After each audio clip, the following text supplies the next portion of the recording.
Hello Virgo! Welcome to Like a Tarot.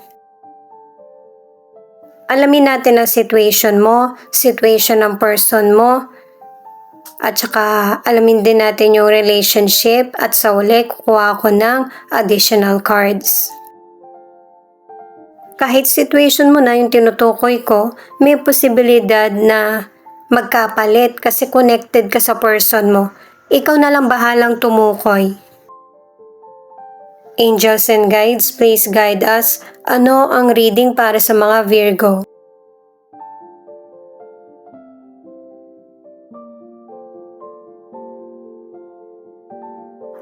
Truth. Ibig sabihin nito guys, ay kung totoo ka sa kapwa mo, dapat ganun din yung matanggap mo mula sa kanila, yung katotohanan.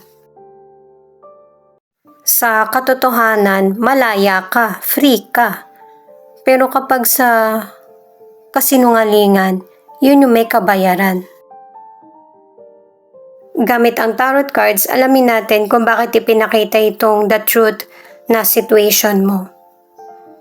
Para sa mga bagong viewers, ang reading na ito ay timeless reading, general reading at guide po lamang. Hindi po magre-resonate sa lahat kaya kunin mo lang yung akma sa sitwasyon mo. At kung kailan mo napanood ang reading na ito, yon ang start ng 1 week reading para sa iyo. Ikaw na bahala magpalit kung si person mo ito o ikaw.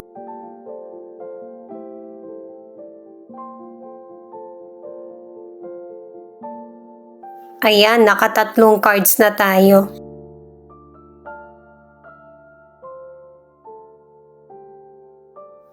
King of Swords, the Sun, Two of Cups. Ipinapakita ng cards na ito na napaka-protective mong person. Loyal ka at saka gusto mo nasa ayos ang lahat, nasa legal. Pero kung ano man ang nangyayaring sitwasyon sa buhay mo ay magkakaroon ng clarity. At saka tingin ko guys ang ilan sa inyo kasi nakadalawang cards na maybe ang ilan sa inyo isusurprise mo yung person mo. Patungkol ito sa happiness, love, new beginnings, yun yung ipinapakita. Meron ding travel. Ang ilang single naman ay happy ka sa pagiging single mo.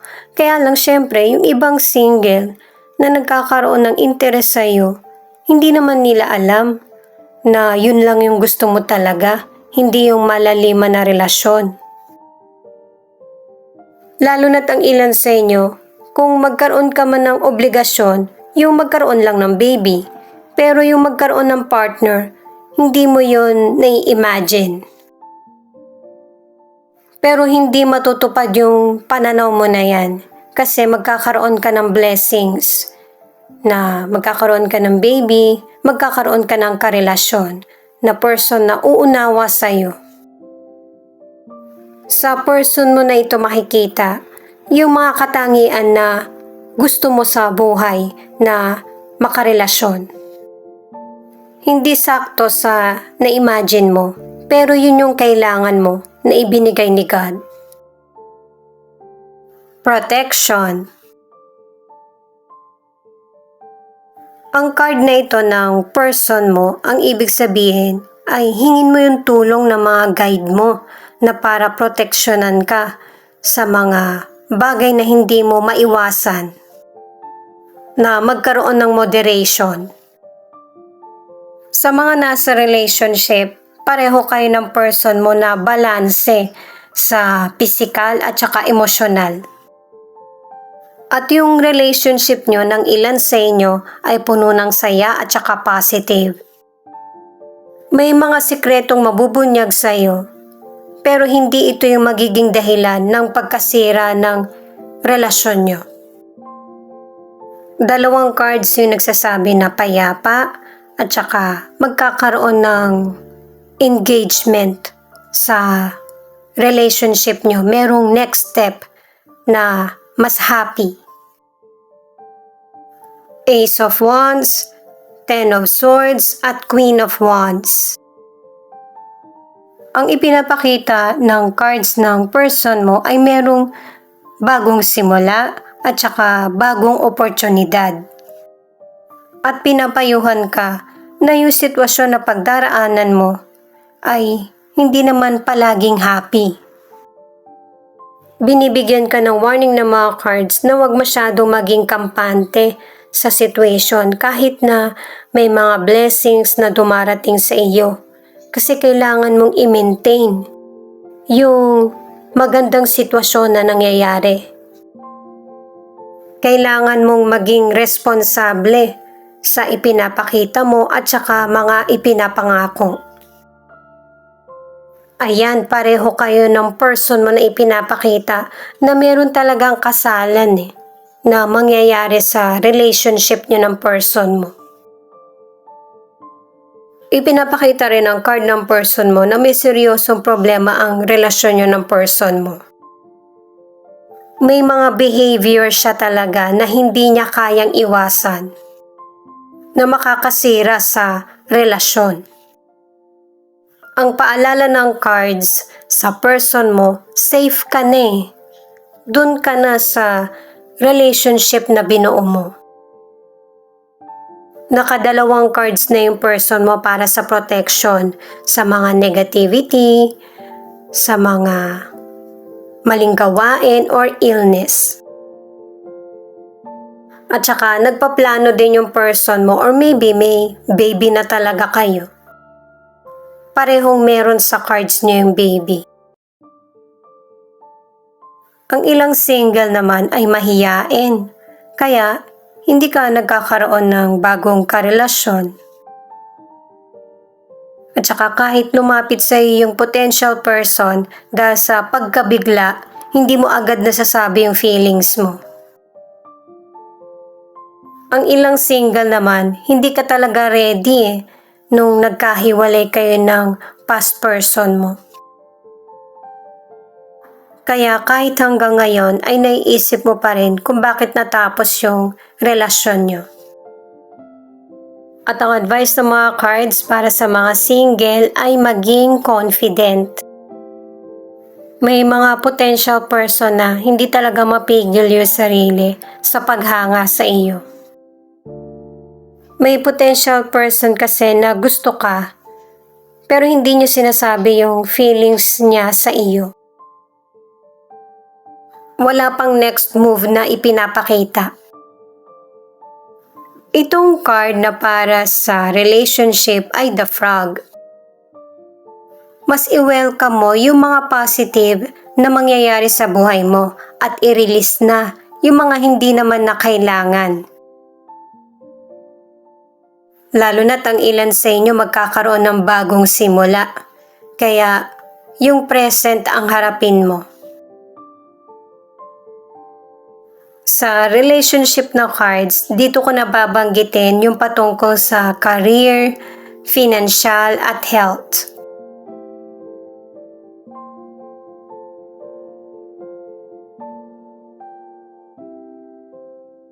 Knight of Swords in reverse, Five of Wands at Six of Swords. Para sa career, ang advice ng mga cards, huwag mong ipakita sa mga kasamahan mo na alam mo lahat. Kailangan ng teamwork. Nagkakaroon ng problema o kaya kompetisyon, yun ay dahil sa kakulangan sa pag-uusap. Dalawang cards na yung nagsasabi na nagkakaroon ng kaguluhan sa trabaho.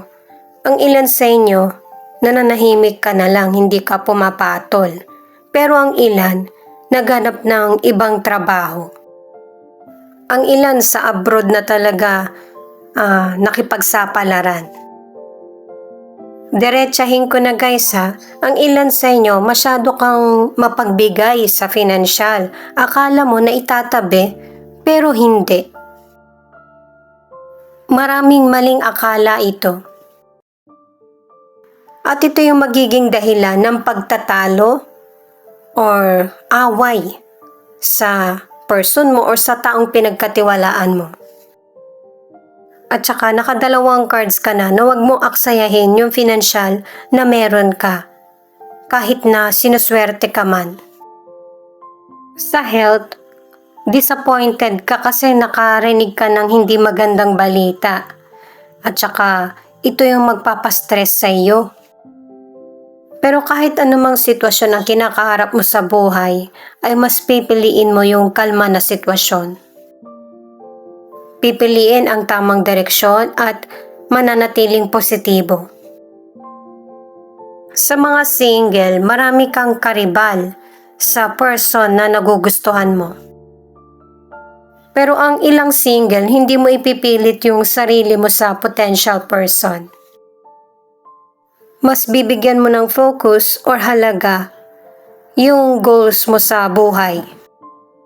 Sa mga nasa relationship naman, nakatatlong cards ka na nagkakaroon talaga kayo ng iringan ng person mo. Ang ilan sa inyo hindi na kayo magkatinginan sa mata. At base sa cards ay hindi mo din matiis yung person mo eh. Binabalanse mo yung relationship nyo at saka hindi mo na inuungkat pa kung ano yung nagiging problema.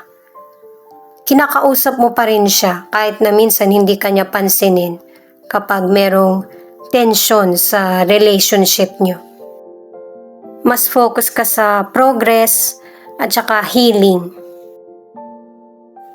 Itong additional card na Six of Wands ay great success na magkakaroon ng good news, tagumpay sa career, finances, at sa mga bagay na pinagsusumikapan mo. Itong Knight of Pentacles in reverse, may mahirap kang desisyon na gagawin patungkol sa love. Warning ito na maging maingat sa desisyon para hindi ka malinlang. Isang card na lang. Ayun. Three of Swords.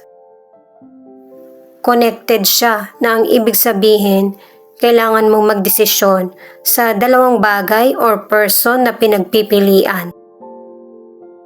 Parang kulang ito kaya tingnan natin yung bottom of the deck.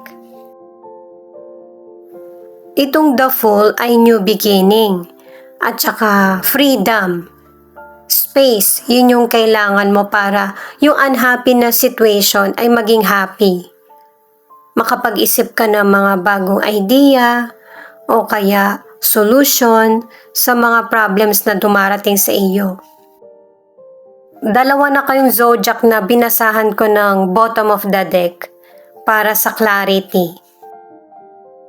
Siya nga pala guys, marami po salamat sa mga nag-like, share, comment, and subscribe. At pati na rin po sa mga nakikinig at nanonood. San man panig kayo ng mundo, ingat po kayo palagi. Ito naman ang angel number mo. 9. Move on to life's next chapter. 888. Love cures people, both the one who give it and the one who receive it. 777. You may be overexerting yourself and need to rest.